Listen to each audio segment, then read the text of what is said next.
Hello everyone, welcome back to another video. In today's video, we will be unboxing and taking a first look and reviewing the Meepo Flow electric skateboard. The Meepo Flow is marketed as a premium electric shortboard by Meepo.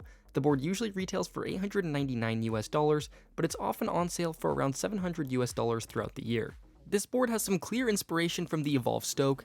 In fact, it's pretty much an aesthetic carbon copy with higher specs for a cheaper price. Now, getting into the unboxing, this board came double boxed with an inner box containing a Meepo graphic. Inside the inner Meepo box, the first thing on top is the Meepo Flow, which was very well packaged in custom foam. Underneath that are all of the accessories included with the board.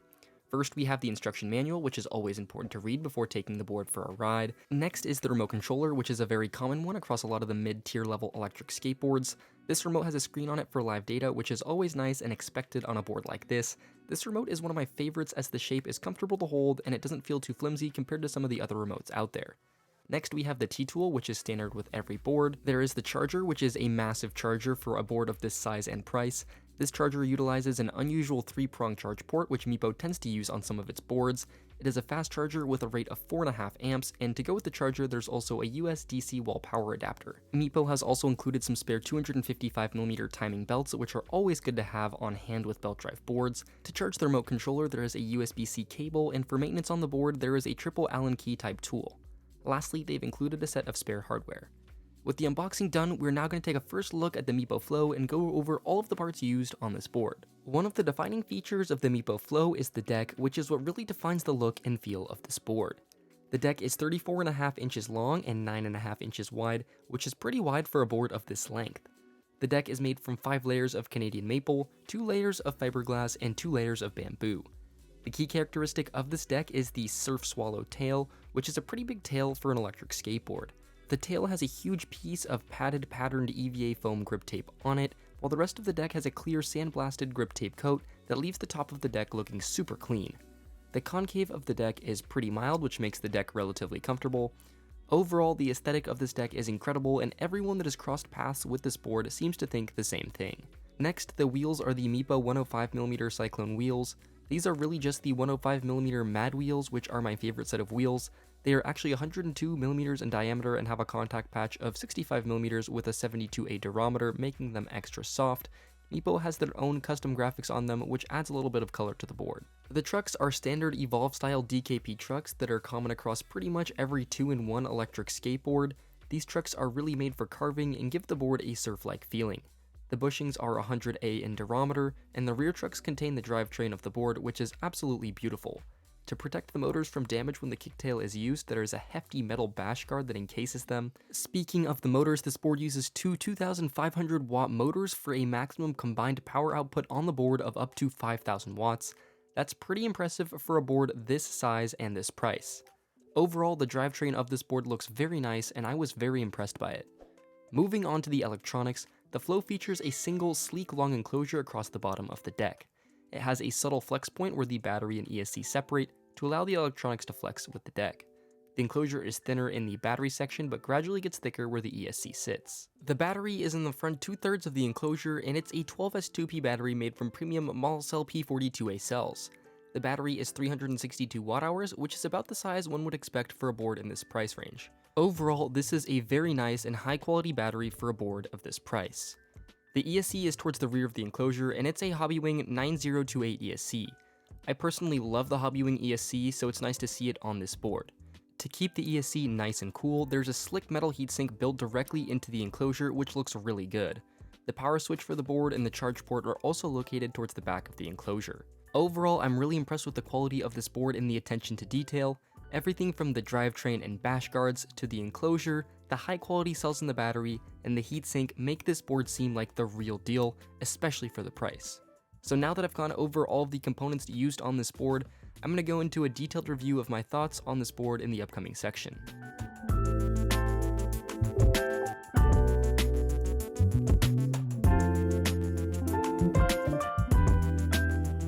Now for the detailed review on my thoughts on this board after riding it over the last couple of months.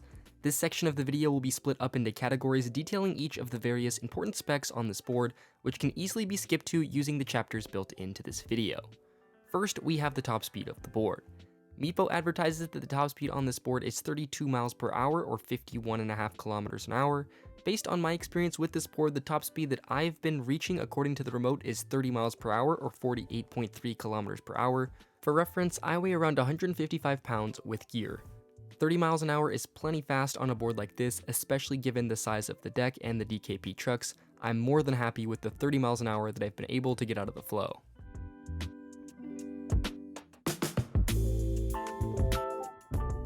Second is the range, and the advertised range on the Meepo Flow is 24 miles or around 38.6 kilometers, which is very high for a board with a 362 watt-hour battery. Based on my range test, the most range that I was able to get is 17 miles or right around 27 kilometers. Range is of course subject to a variety of factors, including rider weight, riding style, and outdoor temperature.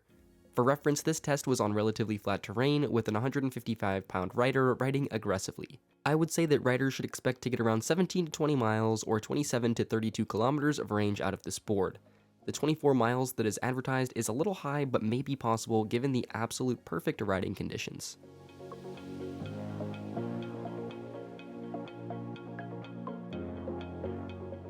Third is the hill climbing ability of this board. Meepo advertises that this board can climb hills up to 26%. I was not able to test this board on anything that steep, but I will say that this board did very well on the hills that I encountered. It's certainly one of the better boards in this price range for hill climbing, given that it's a belt drive with decently powerful motors. When discounted, this is probably one of the cheapest boards available that is actually somewhat decent when it comes to hill climbing, so I can recommend it for hill climbing in that respect.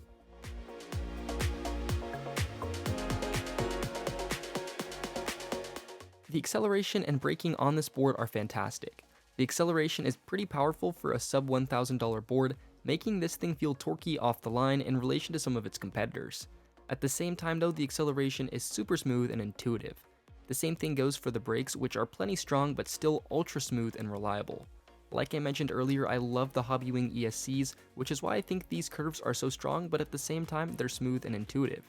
As standard, there's also several riding modes on the board, which make this suitable for entry-level riders as well as more advanced riders that are looking for something a little bit more powerful without going into some of the more premium boards.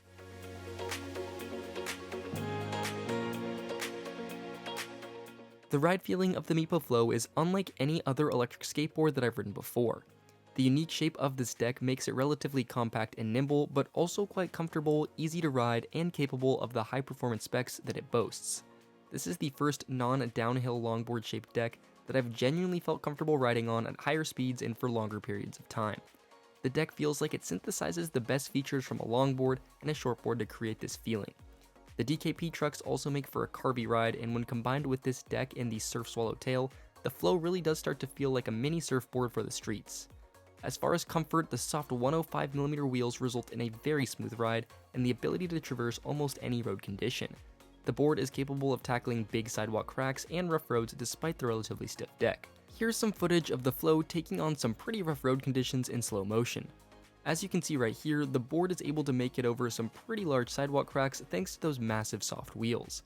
The same goes for rough roads, where these wheels can also absorb a lot of the vibrations. It might not show it as well on camera here, but these patches in the road are pretty harsh ordinarily. Overall, the Flow is a fun to ride and comfortable board that blends some of the best features between shortboards and longboards.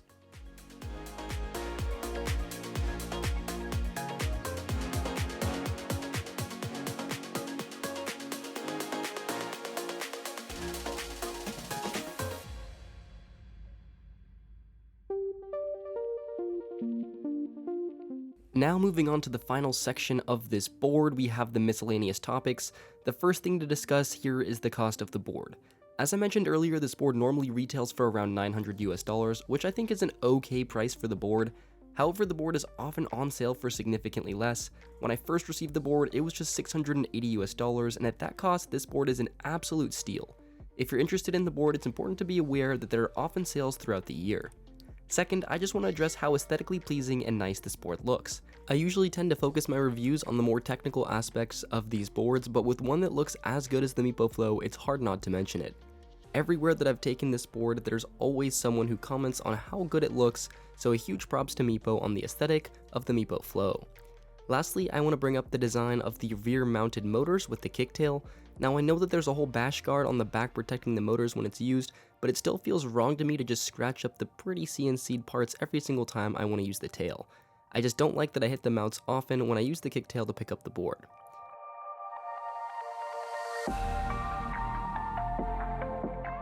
So here are my concluding thoughts on the Meepo Flow electric skateboard. When this board is discounted, it's one heck of a deal, and even when it's not, it's still a fantastic board. For anywhere from $700 to $900, you're getting a board that can break 30 miles an hour, can easily do 17 miles on a single charge, has solid hill climbing, and has a good acceleration off the line. Most importantly, what really separates this board from others is the unique deck shape with double kingpin trucks, which make the Meepo Flow a mini surfboard for the streets that is so much fun to ride. That's all I have for this review on the Meepo Flow electric skateboard. If you are interested in learning more about this board, we will have a link to the product page in the video description. If you have any questions or comments, let us know in the comments section below and we'll get back to you. And finally, if you enjoyed this video and you want to see more like it, please make sure to like this video and subscribe to our channel for more electric skateboard reviews. Thank you all so much for watching, and I'll see you guys in the next video.